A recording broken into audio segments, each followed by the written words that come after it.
Olá, povo de Deus, terceiro domingo do Advento, Gaudete, alegrai-vos, 13 de dezembro de 2020. A nossa reflexão de hoje é a partir de Isaías 61, de 1 a 2a e 10, 11, 1 Tessalonicenses 5, 16 a 24 e de João 1, de 6 a 8 e depois 19 a 28. O conhecido terceiro Isaías, que compreende os capítulos de 56 a 66 do livro de Isaías. Hoje há um consenso que se trata de um texto pós-exílico, entre o século VI a V antes de Cristo. Quanto ao seu autor, embora esses capítulos tenham muito em comum, hoje se afirma que se tratam de vários autores que viveram no Jerusalém pós-exílio. Para entendermos o nosso trecho de hoje, é bom fazermos um esforço, como sempre, de nos situarmos no contexto em que ele foi escrito. Além desses dados que já demos, a volta do exílio, depois de 70 anos, nos leva a pensar que quem voltou não foi exatamente quem foi. É outra geração que, ao voltar, se encontra também com novas gerações, oriundas dos que não foram. E aí, daqueles que permaneceram em Israel, os filhos deles. Há muitos conflitos entre eles e a reconstrução de Jerusalém passa longe de consenso. Com pouco tempo da volta, as velhas mazelas estavam outra vez na moda, vamos dizer assim. Há muita força desagregadora entre eles. Há conflitos, falta de esperança, indiferença e reinício do sistema social profundamente desigual. Os pobres e pequenos, uma vez mais, estão sendo pisados e massacrados. Neste contexto, o terceiro Isaías apresenta a sua própria vocação, seu chamado, sua missão. O Espírito do Senhor está sobre mim, diz ele, porque me ungiu e me enviou a anunciar a boa nova aos pobres, a curar os corações atribulados, a proclamar a redenção aos cativos e a liberdade aos prisioneiros, a promulgar o ano da graça do Senhor. Exatamente isso é o que o povo de Israel está precisando para se curar e assumir juntos, com alegria, a reconstrução de Jerusalém. E o profeta continua apresentando-se, deixando claro qual a sua missão, segundo incumbências do próprio Senhor. Diz ele: exulto de alegria no Senhor, a minha alma rejubila no meu Deus, que me revestiu com as vestes de salvação e envolveu no manto de justiça, como noivo que cinge a fronte com o diadema e a noiva que se adorna com suas joias. Como a terra faz brotar os germes e o jardim germinar as sementes, assim o Senhor Deus fará brotar a justiça e o louvor de todas as nações. Então é preciso recobrar esperanças do povo no Senhor. E isso o terceiro Isaías o faz com maestria. É bom nos lembrarmos também do sentido do ano da graça. O anúncio do ano da graça faz referências aos anos jubilares, celebrados de 50 em 50 anos, e aos anos sabáticos, de 7 em 7 anos.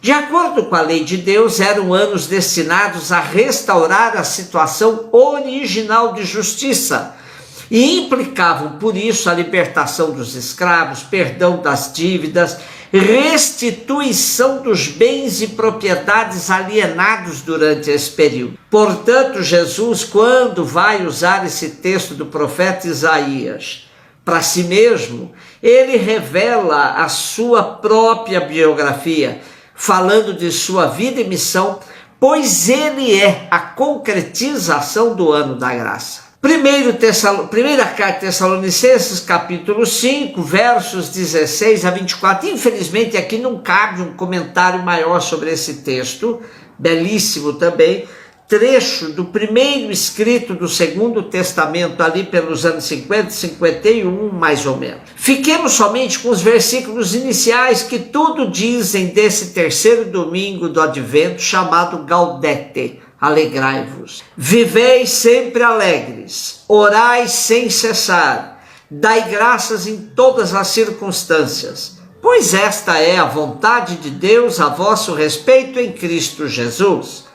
Não apagueis o espírito, não desprezeis os dons proféticos, avaliai tudo, conservando aquilo que é bom. Paulo explica aos cristãos de Tessalônica a atitude que é preciso assumir enquanto se espera o Senhor que vem. Paulo pede-lhes que sejam uma comunidade santa e irrepreensível, isto é, que vivam alegres em atitude de louvor e de adoração, abertos aos dons do Espírito e aos desafios de Deus. João 1, 6, 8, 19, 28. Estamos diante de um texto magnífico do quarto evangelho, onde temos uma apresentação de João Batista totalmente diferente das outras narrativas.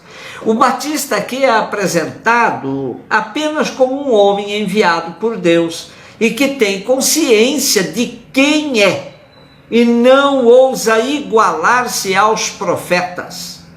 Além de saber-se bem quem é, tem plena consciência de sua missão, ser testemunha da luz. Nem mesmo frente à pressão dos judeus, João Batista titubeou. Firme, vai respondendo aos sacerdotes e levitas que não se deve confundi-lo com o Messias, com Elias e nenhum dos profetas. Sabedor de sua missão, responde: eu sou a voz do que clama no deserto, endireitai o caminho do Senhor, como disse o profeta Isaías. Claro que seus interlocutores não ficaram satisfeitos com sua resposta, pois, na verdade, não queriam mesmo saber quem era João Batista, mas arranjar alguma desculpa para se esquivar dos compromissos advindos do batismo que João fazia. Queriam desautorizar João. O batismo de João era um batismo de conversão, de mudança, de rumo de vida. Significava ruptura com a vida das trevas e o desejo de aderir a uma nova vida.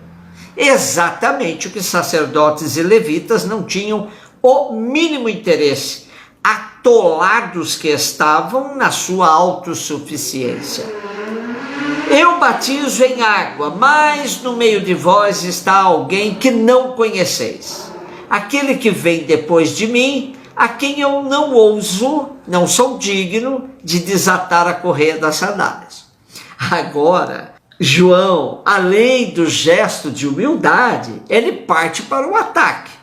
Pois na cara dos arrogantes sacerdotes e levitas, afirma que eles não conhecem o Messias. Imaginem dizer para quem se julga sabedor de tudo e acima de todos, que eles não conhecem quem é o Messias. Porém, João se mostra como aquele que sabe bem quem é o Messias, porque tem plena consciência de que ele mesmo não o é, mas ele sabe quem é. E no processo de conhecer Jesus, acercar-se dele, fazer-se discípulo dele, é muito significativo nesse processo ter um autoconhecimento. Ou pelo menos que sejamos capazes de junto, no processo de adesão a Jesus, desencadear um processo paralelo de autoconhecimento. Pois assim, na medida em que vamos aderindo a Jesus e ao seu projeto, vamos nos conhecendo sempre mais. Sacerdotes e levitas viviam fechados ao Espírito e não aceitariam os argumentos de João, Mas este não dependia do juízo deles, pois tinha consciência de sua identidade e missão. Outro tema caro ao quarto evangelista é o binômio trevas e luz. João Batista se apresenta como testemunha da luz, frente às autoridades religiosas judaicas que viviam nas trevas. O próprio Jesus dirá no capítulo 8 de João: eu sou a luz do mundo. Quem me segue não andará nas trevas, mas possuirá a luz da vida. E nessa perspectiva, na carta aos Efésios, temos: outrora vocês eram trevas, mas agora são luz no Senhor. Por isso, comportem-se como filhos da luz. O fruto da luz consiste em toda bondade, justiça e verdade. Saibam discernir o que é agradável ao Senhor. Aqui enquadramos a expressão de João Batista, quando ele se apresenta como testemunha da luz, testemunha daquele que vem e nos dá a vida em abundância, totalmente iluminada. Neste terceiro domingo do Advento, domingo Gaudete, alegrai-vos, somos chamados a ser testemunhas da luz, que é Jesus, em meio às trevas que vivemos neste desgoverno atual. Sermos também testemunhas da esperança de que um outro mundo é possível. Alegria, afinal, o Senhor já está no meio de nós. Um beijo no seu coração.